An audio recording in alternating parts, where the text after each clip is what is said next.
오늘 함께 나누는 하나님 말씀은 잠언 11장 24절에서 31절입니다. 잠언 11장 24절에서 31절입니다. 한 절씩 순서대로 교독하시겠습니다. 흩어 구제하여도 더욱 부하게 되는 일이 있나니 과도히 아껴도 가난하게 될 뿐이니라. 구제를 좋아하는 자는 풍족하여질 것이요 남을 윤택하게 하는 자는 자기도 윤택하여지리라. 곡식을 내놓지 아니하는 자는 백성에게 저주를 받을 것이나 파는 자는 그의 머리에 복이 임하리라. 선을 간절히 구하는 자는 은총을 얻으려니와 악을 더듬어 찾는 자에게는 악이 임하리라. 자기의 재물을 의지하는 자는 패망하려니와 의인은 푸른 잎사귀 같아서 번성하리라. 자기 입을 해롭게 하는 자의 소득은 바람이라. 미련한 자는 마음이 지혜로운 자의 종이 되리라. 의인의 열매는 생명나무라. 지혜로운 자는 사람을 얻느니라. 보라, 의인이라도 이 세상에서 보응을 받겠거든 하물며 악인과 죄인이리요. 아멘.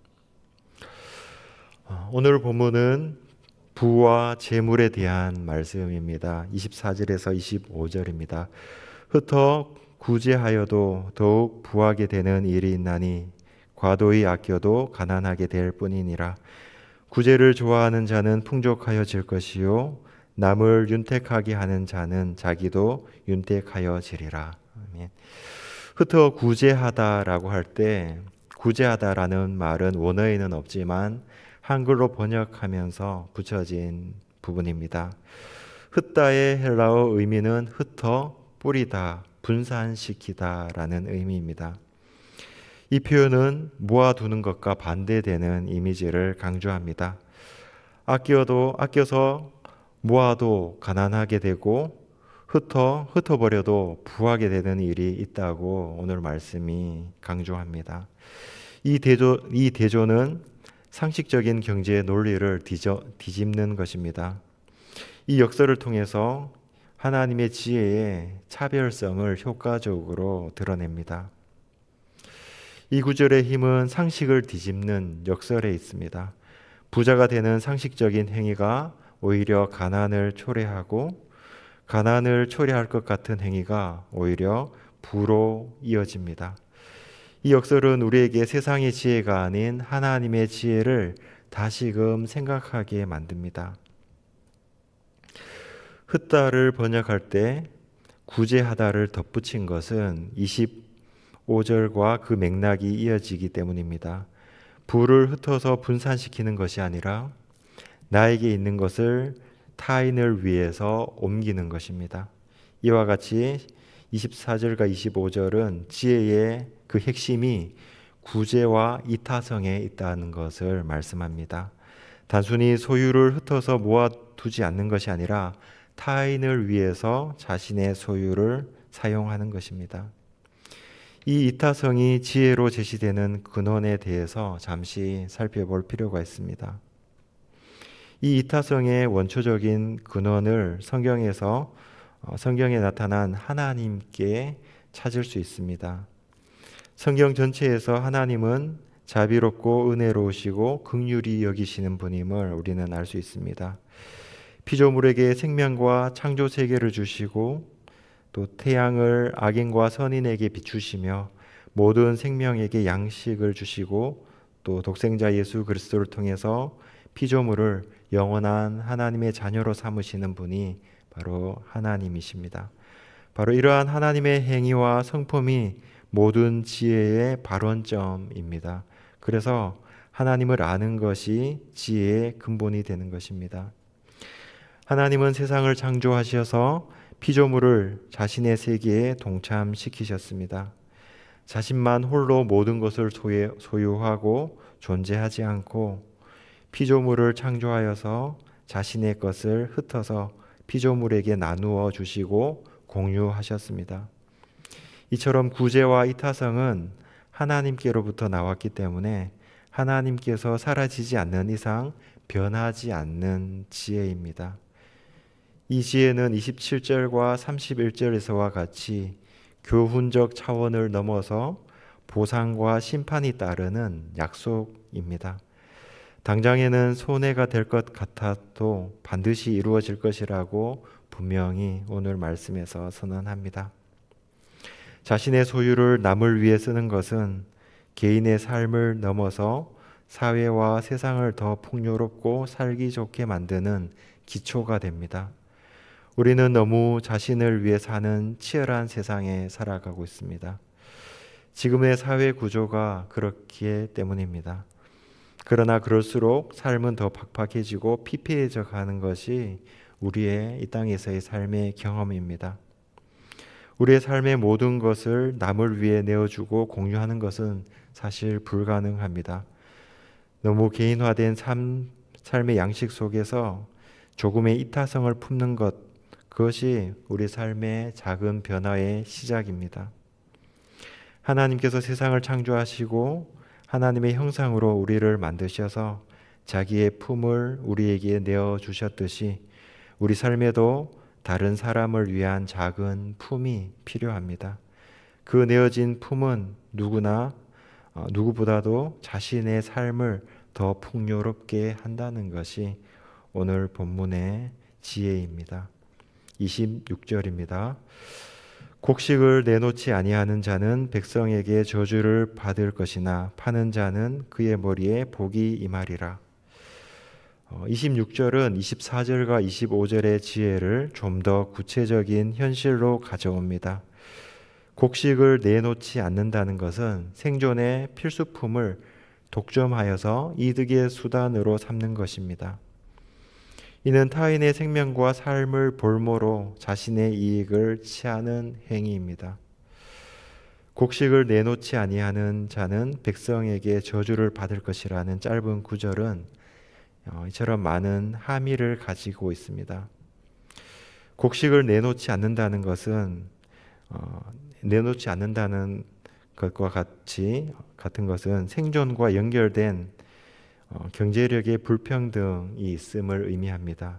이 경제력의 불평등은 사회적 갈등을 야기하는 것을 의미합니다. 백성에게 저주를 받는다는 것은 사회적인 공분과 갈등이 이 경제적인 불평등으로 말미암아서 야기된다는 의미입니다. 그것이 심해지면은 사회 질서가 흔들리고 극단적으로 치우치면 정상적인 사회가 붕괴되고 왜곡된 사회 현상들이 나타나게 됩니다. 이는 개인의 부가 공동체와 분리될 수 없음을 보여주는 것입니다. 사유재산은 개인의 권리뿐만 아니라 사회적 책임이 따른다는 것을 이 말씀을 통해서 알 수 있습니다. 사유재산을 개인의 이익만을 위해서 움켜쥘 때 사회적 문제가 발생합니다. 경제력의 차이에 따른 계층이 생기고 계층 간의 갈등과 사회적 분열이 일어나게 됩니다. 우리는 역사적인 경험으로 그것을 알고 있고 아직도 그 갈등 속에서 살아가고 있습니다.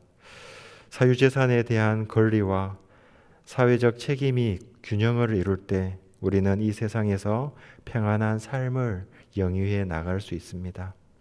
27절입니다. 선을 간절히 구하는 자는 은총을 얻으려니와 악을 더듬어 찾는 자에게는 악이 임하리라. 24절과 26절이 그 현상을 말해준다면 27절과 31절은 원리에 대해서 설명을 합니다. 31절은 보라 의인이라도 이 세상에서 보응을 받겠거든 하물며 악인과 죄인이리요 라고 증언합니다.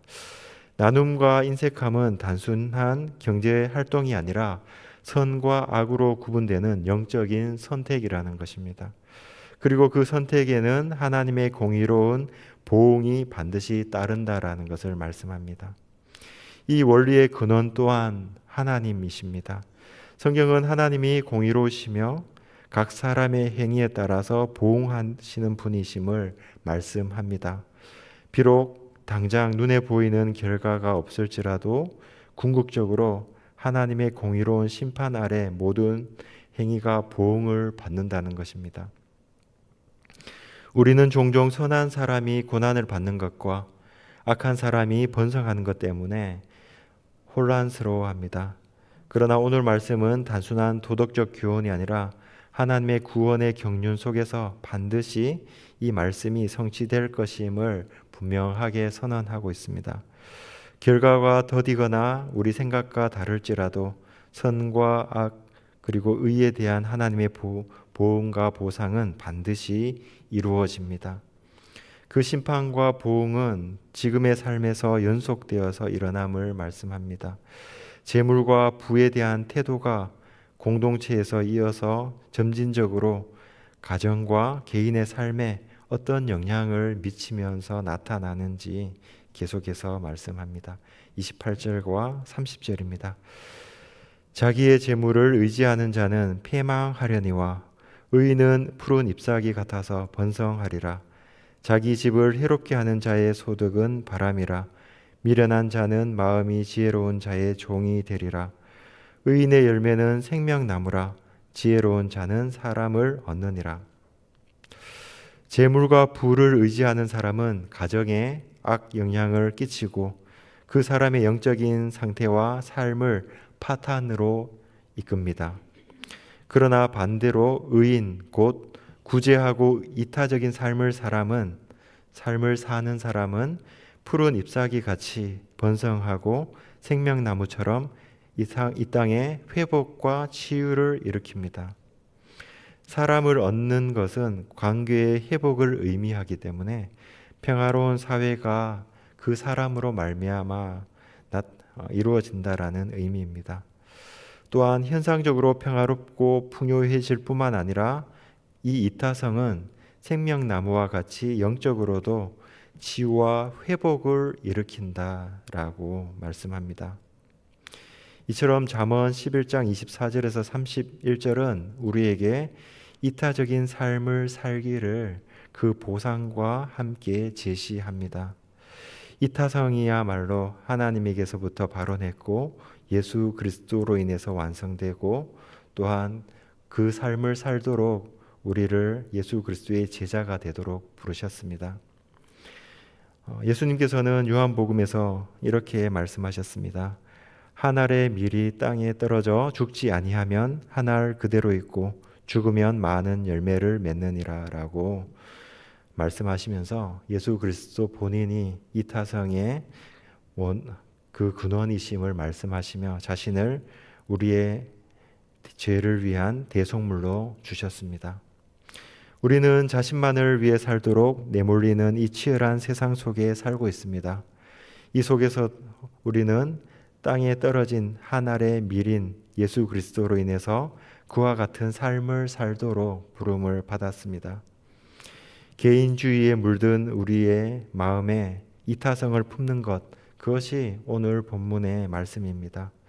그리고 무엇보다도 재물과 소유를 자신만을 위해서 쓰지 않고 타인을 위해서 쓰도록 말씀합니다.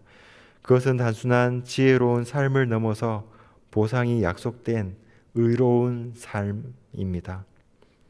우리는 오늘 잠언 11장을 통해서 극명하게 갈리는 두 가지 길이 우리 앞에 놓여 있음을 보았습니다.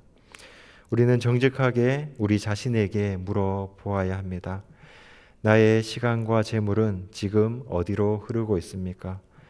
세상의 많은 지혜들은 우리에게 더 똑똑하게 모으고 더 안전하게 지키라고 말합니다. 그러나 오늘 하나님의 말씀은 우리에게 더 담대하게 흩어버리는 삶을 살라고 명령합니다. 나는 오늘 무엇을 흩어 생명의 열매를 맺을까라는 질문으로 우리의 경제 활동과 우리의 삶의 인간관계를 재해석해 보아야 합니다. 우리의 삶을 통해서 하나님의 살아계심과 풍성함이 나타나고 생명나무처럼 가정과 직장과 사회에 치유와 회복이 일어나게 되기를 소망합니다. 십자가에서 자신의 모든 것을 흩어 우리에게 영원한 생명을 주신 예수 그리스도를 신뢰함으로 우리의 삶이 하나님의 베푸심을 세상에 전하는 통로가 되시기를 주님의 이름으로 축원합니다. 기도하겠습니다. 하나님 아버지, 우리에게 셀 수 없는 은혜를 베풀어 주셔서 하나님의 자녀가 되게 하심을 감사드립니다. 우리에게 영원한 생명과 하나님의 나라를 이유 없이 베풀어 하나님의 영광과 성품에 참여시키신 것처럼 우리도 하나님처럼 이유 없이 남을 위해 함께 사는 삶을 되도록 우리의 삶에 다른 사람을 위한 품을 내어주는 삶을 살도록 도와주시옵소서. 그 삶이 우리에게 이루어지도록 예수 그리스도와 좁은 길로 걷는 삶이 되게 오늘 이 하루도 저희와 동행하여 주옵소서. 예수님의 이름으로 기도드립니다. 아멘.